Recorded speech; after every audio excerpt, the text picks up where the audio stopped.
doesn't get coverage.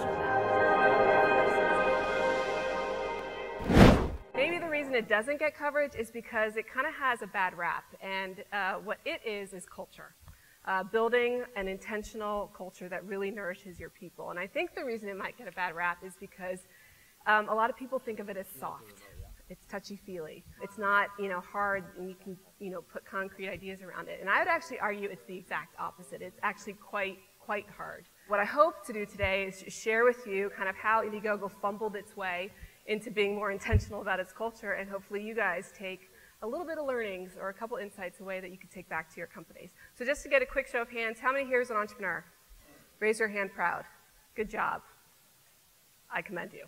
It's a hard road. How many people want to be an entrepreneur and are thinking about starting that company? A few of you out there? Okay, good. It's an exciting road. Do it. I actually want to level set a little bit and go back in time to where culture began. So once upon a time, there was two species. One were the Cro-Magnons and one were the Neanderthals. And we all know from our history classes that one of them survived and became all of us today, human beings, and one of them didn't. And the reason is because one of these species actually developed a system of values and behaviors and rituals that actually enabled them to survive. The Cro-Magnons valued communication. So what did? They created a system where they could actually communicate with one another, and this was painting on walls. They actually also valued being together and sharing and supporting each other, so they developed a ritual of sitting together every night and eating with one another.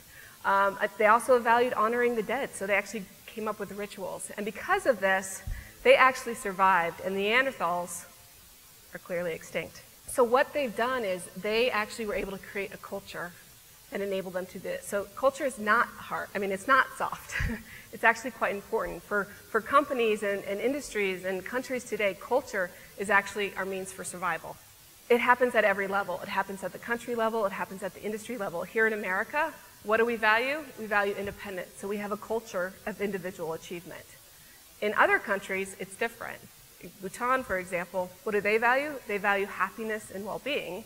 So they have a culture of community and environmental stewardship. They actually go to the extent of measuring it, and we all know about the gross national happiness. Culture happens at industry levels as well. So we all know that the government, what is valued there is the rule of law. And so what you have is a culture of compliance and conformity, and we want that for that to succeed.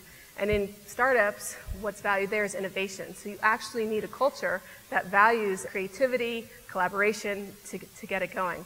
In manufacturing, we don't want that. We actually want the opposite. We want process and reliability, quality assurance. And when that goes awry, there's problems. We all know what's going on with GM. I would argue that's not a crisis of performance, it's actually a crisis of culture. And within industries, I think there actually can be different cultures as well. Culture is simply the thing that a company needs to do in order for it to survive. So here's two examples. Two high-growth companies constantly innovating, Amazon and Indiegogo. One's a little bit bigger than the other, but that's okay. Within Amazon, though, they're in a market share game. So what matters to them is competition and outperformance. So they have a culture of outperformance. I think the average tenure at Amazon is 12 months. People do not last a long time because that's not what the culture wants. At Indiegogo, however, we're building a market. We're not in the market share game. We're actually in the business of really trying to invent a whole new way of doing business, a whole new way of finance.